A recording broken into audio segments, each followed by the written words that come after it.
बिना प्रेम के जीवन में कोई आनंद नहीं होता। हमारे जीवन से जब प्रेम निकल जाए तो भला जीवन में बचता क्या है।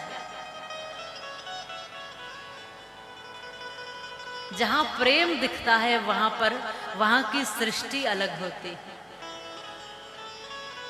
प्रेम जब अनंत हो गया तो रोम रोम संत हो गया और देवालय बन गया बदन, ये संत तो महंत हो गया।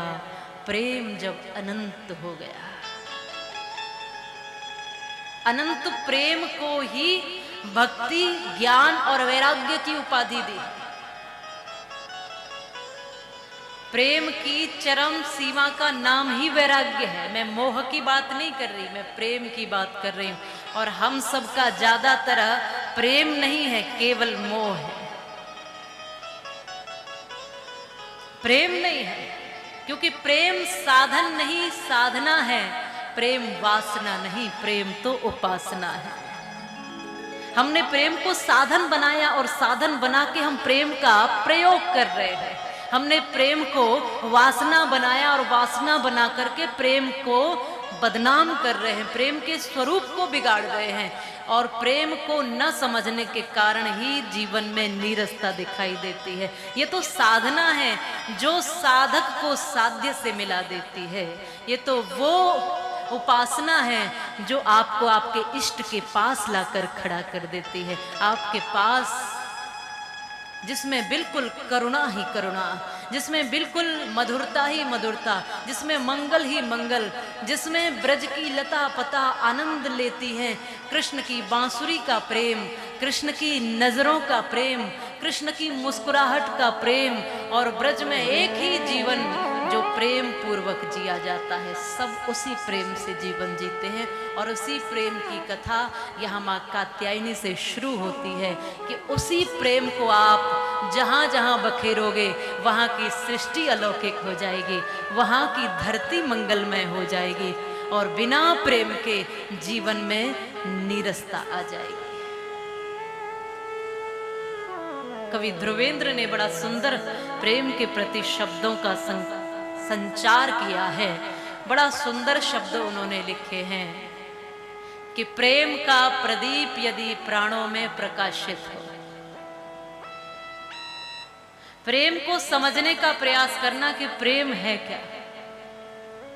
प्रेम का प्रदीप यदि प्राणों में प्रकाशित हो तो आत्मा का आंगन ही पवित्र बन जाएगा। और 2.5 अक्षरों का पाठ पढ़ लिया आपने तो मानचित्र मन का विचित्र बन जाएगा। फिर कैसी हार कैसी जीत, कौन शत्रु कौन मीत, सारा जग अपना ही चित्र बन जाएगा।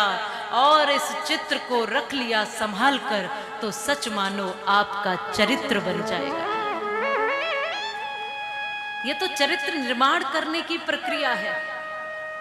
पर निश्चित रूप से जानना, जो आज प्रेम दिखाई देता है वो प्रेम नहीं है, वो केवल आकर्षण है, केवल वासनाएं हैं, केवल समझौते हैं। ये प्रेम नहीं है। आज प्रेम के नाम पर प्रेम को प्रेमियों ने बदनाम कर दिया और जवानों की जवानी ने इस जवानी को ही नाकाम कर दिया। बाहरी पश्चिमी सभ्यता, तूने माता सी स्त्री और ब्रह्मा सी देवी को लेडी बनाकर बेलगाम कर दिया। बाहरी पश्चिमी सभ्यता, ये पाश्चात्य लोगों से आप प्रेम करना सीखेंगे।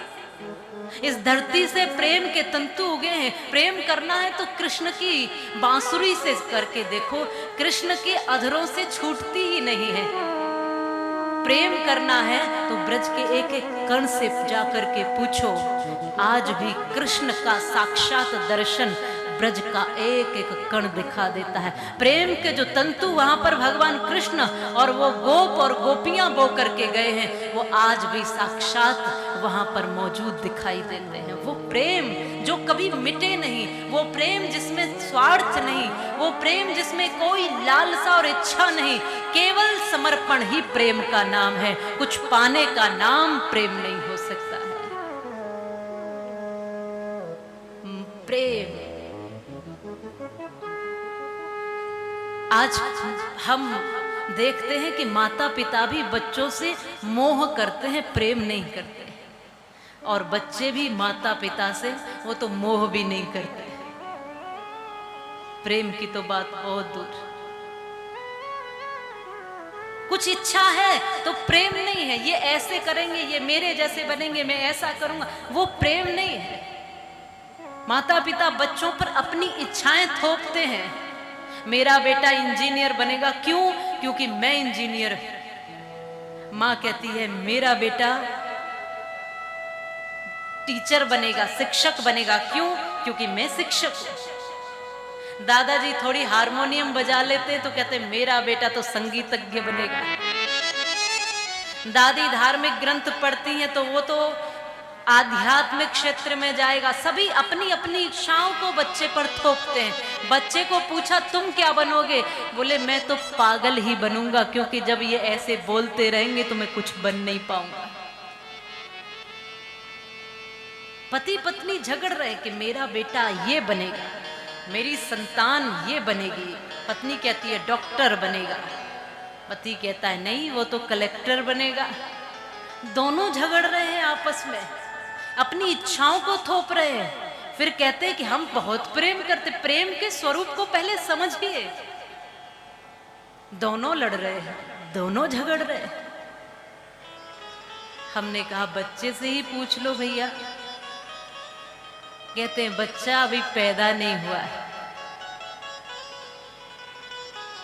तुम किसी के जीवन की कहानी अपने आप लिख दोगे, उसको लिखने दीजिए अपने आप। यदि वास्तव में अपनी संतानों को प्रेम करते हो तो उनको एक दृष्टि तो जरूर देना सही रास्ते पर चलने की, लेकिन अपनी कहानी उनको स्वयं लिखने की आदत देना। अपनी कहानी वो स्वयं लिख सकें, क्योंकि कुछ लोग थे जो वक्त के सांचे बदल गए और कुछ लोग थे जो वक्त के सांचे में ढल गए। उसको सांचे में ढलना मत सिखाओ। मैं सभी से निवेदन करती हूँ, वास्तव में यदि प्रेम करते हो अपनी संतानों को तो अपने सांचे में मत ढालो कि मेरे ही रास्ते पर चलेगा। उसको एक नया रास्ता चुनने का अवसर और नजरिया दीजिए। वो अपने तरीके से अपनी राह बनाएगा, अपने तरीके से अपना इतिहास लिखेगा, और इतिहास वही लिखता है जो जीवन में कुछ नया और कुछ अलग करता है। इसलिए अपनी इच्छाओं को मत थोपने दीजिए, ये प्रेम नहीं हो सकता है। कुछ लोग थे जो वक्त के सांचे में ढल गए और कुछ लोग थे जो वक्त के सांचे बदल गए।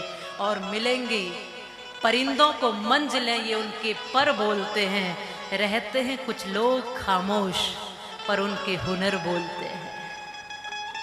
खामोशी से तुम उनको इतना कुछ बता सकते हो जो बोल के नहीं समझा सकते। कई बार व्यक्ति का मौन बहुत कुछ सिखा देता है, कई बार व्यक्ति की खामोशी बहुत कुछ वर्णित कर देती है, और कई बार आपका बहुत बोलना भी किसी मतलब का नहीं रह जाता है।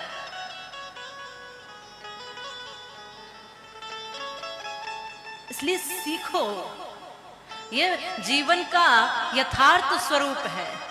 अपनी इच्छाओं को दूसरों पर न थोप करके व्यक्ति को स्वीकार करने की भावना जगानी। और तुम जब संतानों को वो दृष्टि दोगे तो संतानें भी निश्चित रूप से हमारा आगे जाकर नाम रोशन करेंगे। ये प्रेम की परिभाषा।